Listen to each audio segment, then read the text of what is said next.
warahmatullahi wabarakatuh. Jumpa lagi bareng saya Anti. Di mana lagi kalau bukan di Komunitas Timur. Yap, balik lagi di lain cerita. Jadi seperti episode sebelumnya sudah menceritakan kalau lain cerita ini menceritakan tetap dari komunitas, cuman sisi lain di balik komunitas-komunitas itu. Jadi kali ini kita dapat kiriman dari komunitas gaming, tentunya tergabung di Komunitas Timur ini. Jadi ceritanya ini mereka itu mau pergi tanding game ya, game offline. Jadi tim gaming ini kita sebut saja timnya tim X ya. Jadi tim X ini dia harus bertanding ke luar daerah karena gamenya offline. Jadi kan mungkin biasanya teman-teman lihatnya kan gamenya online. Nah sekarang tim X ini harus bertanding ke satu daerah karena gamenya offline. Nah jadi timnya ini berasal dari Makassar. Dia tuh harus bertanding ke luar kota Makassar. Berangkatlah si tim X ini ke luar kota Makassar. Oke, biasanya kan kalau satu tim itu kalau yang gaming kan biasanya 5-6 orang. Nih kan ada pemain cadangannya. Terus belum lagi ada manajer dan segala macamnya. Kira-kira berjumlah 10 orang lah. Jadi berangkatlah 10 orang ini yang terdiri dari 3 cewek dan 7 cowok. Nah berangkatlah mereka ke daerah Sulawesi Barat. Sampainya mereka di Provinsi Sulawesi Barat ini, mereka tuh belum mempunyai tempat tinggal atau tempat hunian buat ditinggali selama mereka bertanding di Sulawesi Barat ini. Karena kebetulan pertandingannya itu berlangsung beberapa hari ya teman-teman. Jadi mereka masih mencari penginapan dan sayangnya penginapan yang mereka cari itu belum dapat. Sampai akhirnya mereka mencoba komunikasi dengan panitia pihak penyelenggara game ini. Dan baiknya si pihak penyelenggara ini ingin membantu tim X ini untuk mendapatkan tempat tinggal. Nah singkat cerita si panitia ini mendapatkan sebuah ruko yang belum jadi atau rumah yang belum jadi untuk mereka tinggali. Jadi itu rumah warga yang diibahkan sih istilahnya disewakan seadanya kepada tim X ini karena tadi ada bantuan dari panitia. Sampailah tim X ini di rumah tersebut karena mereka tidak tahu lagi mau nginap di mana ya, karena hari juga sudah menjelang maghrib, udah mau malam. Jadi tim X ini memutuskan ya udah deh kita nginap situ aja, nggak apa-apa kan. Lagian juga tempatnya kita juga belum lihat tempatnya nih. Oke, mereka jalan diantar sama panitia, sampailah mereka di rumah tersebut. Dari luar tampaknya itu biasa-biasa aja ya, rumah pada umumnya yang belum jadi lah, cuman ada beberapa mungkin ruangan yang sudah layak ditempati. Oke, mereka memutuskan kita tinggal sini aja nggak apa-apa. Oke, mereka masuk, panitia yang tadi nganterinnya udah pulang juga, mereka siap-siap nih kan masuk. Ada ruangan yang boleh mereka pakai cuman ada 3, jadi 1 kamar mandi, 1 ruangan yang cukup besar dan 1 dapur. Jadi dapur dan ruangan cukup besar ini dia tuh agak nyambung gitu ya, agak nyambung. Nah mereka tuh tidurnya 1 ruangan gitu, jadi bareng-bareng tidurnya bareng-bareng.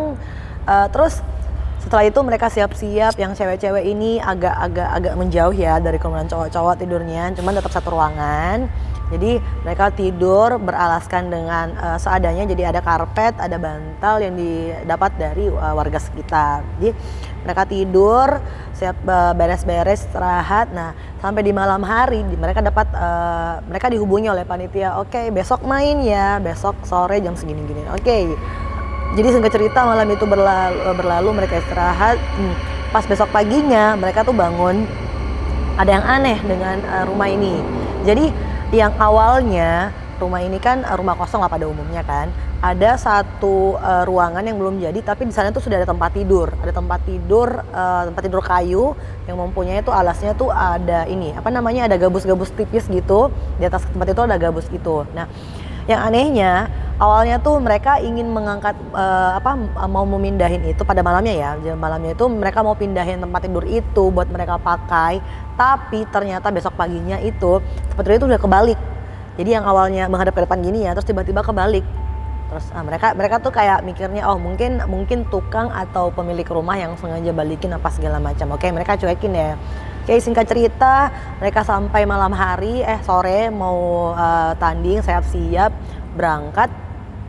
Nah salah satu tim X ini yang cewek itu tuh punya kayak indera keenam lah. Jadi dia tuh bisa merasakan, bahkan bisa melihat makhluk-makhluk astral ya. Jadi si yang cewek ini, si yang bisa ngelihat makhluk astral ini, dia tuh ngerasa ada yang lalu lalang di atas kepalanya. Padahal atas kepalanya itu bener-bener langsung tembok. Jadi pas baring, pas tidur, itu kan atasnya bener-bener papasan sama tembok. Dia tuh merasa ada yang lewat-lewat gitu loh. Tapi itu mungkin si yang cewek ini ngerasa itu cuma perasaan aja. Oke. Mereka udah sampai ke tempat tanding. Nah, udah singkat cerita mereka udah berangkat di tempat tanding, main. Udah malam hari mereka udah selesai tanding, udah selesai main gamenya. Mereka baliklah ke penginapannya.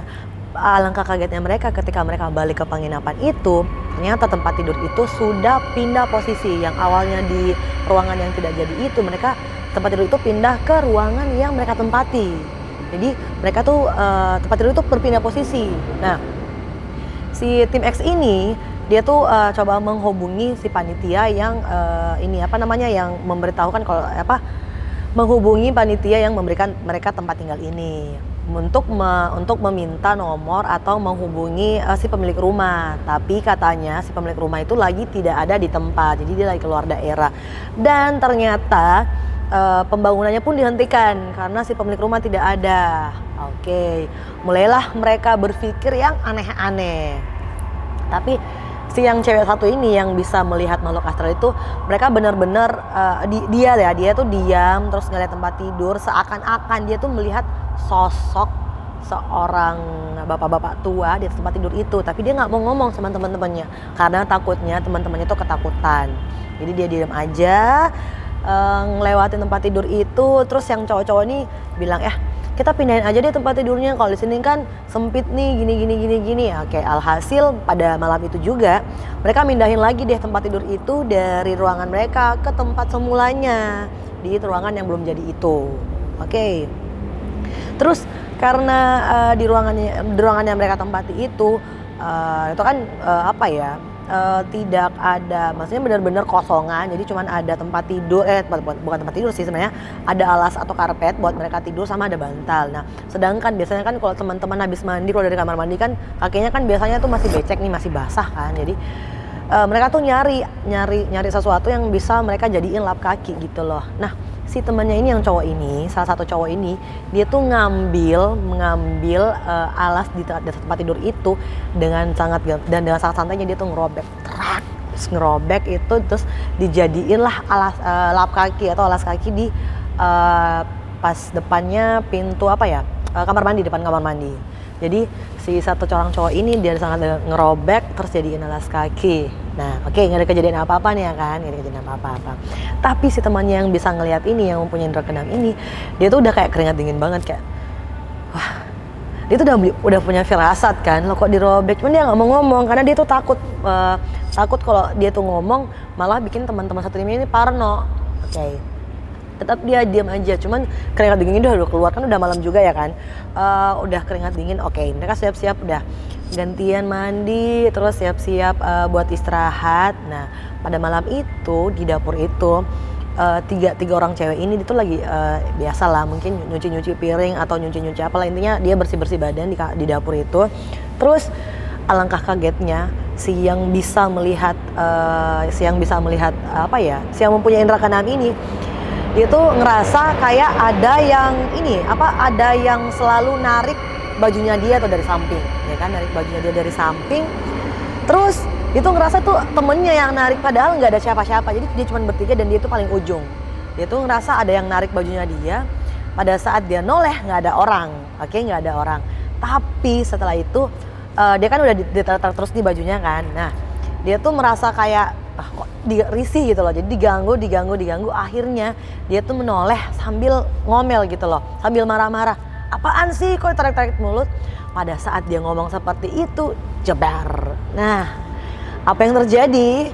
Nah, si yang bisa melihat makhluk astral ini atau yang punya indera keenam ini, ternyata dia tuh langsung jatuh pingsan gitu. Jadi teman-teman itu kaget. Loh, kok tiba-tiba pingsan? Jadi dia tuh, teman-teman yang dua orang ini minta tolong ke teman-teman yang cowok yang lainnya buat ngangkatin si cewek ini yang punya indera keenam. Jadi diangkatlah si cewek ini ke tempat tidur. Diangkatnya di tempat tidurnya mereka ya, bukan tempat tidurnya yang tadi itu kan. Di tempat tidurnya dia di alas apa, pakai alas karpet sama bantal. Sampainya dia tiba-tiba matanya terbuka lebar, itu melotot. Terus dia ngomong, "Kenapa kalian ke tempat itu?" Wah, kayak teman-teman bisa bayangin lah yang tiba-tiba matanya tuh merem kan, pingsan kan, merem terus tiba-tiba melotot kayak gini tuh, matanya melotot terus langsung ngomong, tapi bukan suaranya dia, jadi bukan suaranya si cewek ini, tapi suara cowok bener-bener kayak bapak-bapak tua yang nggak punya gigi, tapi ngomong gitu loh, kayak ngomong gitu, tapi suaranya tuh kenceng banget. "Kenapa kalian di sini? Kenapa kalian ganggu tempat saya?" Pas segala macam bla bla bla bla. Akhirnya teman-temannya yang cewek ini, yang dua ini, dia tuh ketakutan, nangislah mereka sambil teriak-teriak, "Hai, bukan ini." Ya biasalah kalau cewek-cewek histeris kan, takut seperti apa. Nah, si tujuh orang cowok ini dia tuh kebingungan loh. Kita mesti lakuin apa, sedangkan situasinya di situ tuh udah malam, mereka tuh udah siap-siap mau tidur kan, mau istirahat. Mungkin sekitar jam 10 atau jam 11 malam lah. Oke. Karena mereka kebingungan, 2 dari ketujuh cowok ini keluar mencari bantuan. Mereka cari bantuan ke warga sekitar dan juga Pak Ustadz atau mungkin Ustazah yang ada di sekitaran tempat mereka tinggal. Oke, ternyata mereka tidak menemukan siapa-siapa karena emang di situ tuh maklum lah, mungkin agak di perkampungan ya. Jadi maklum orang-orang itu udah pada tidur, udah nggak ada yang keluar rumah, jadi walaupun rumahnya diketok gitu benar-benar nggak dengar sama sekali. Tapi pada saat mereka menuju masjid, mereka menemukan satu orang bapak-bapak yang udah sedikit berumur, itu menceritakan bla bla segala macam. Oke, menceritakan, diminta tolong. Akhirnya si bapak-bapak ini mau membantu mereka. Jadi bapak-bapak ini mengikuti teman-temannya menuju ke rumah tempat kejadian itu. Sampai di tempat itu, oke, dibacain lah surat-surat, ayat-ayat kursi lah, Al-Quran lah, apa segala macam. Oke, terus kata si bapaknya ini, "Kalian harus pindah dari rumah ini, jangan tempat di sini." Oke, bingung dong teman-temannya, kok kenapa? Nah, akhirnya salah satu tim X ini menghubungi pihak panitia. Oke, ada nggak sih rumah yang bisa saya tempati lagi selain rumah ini? Ternyata nggak ada.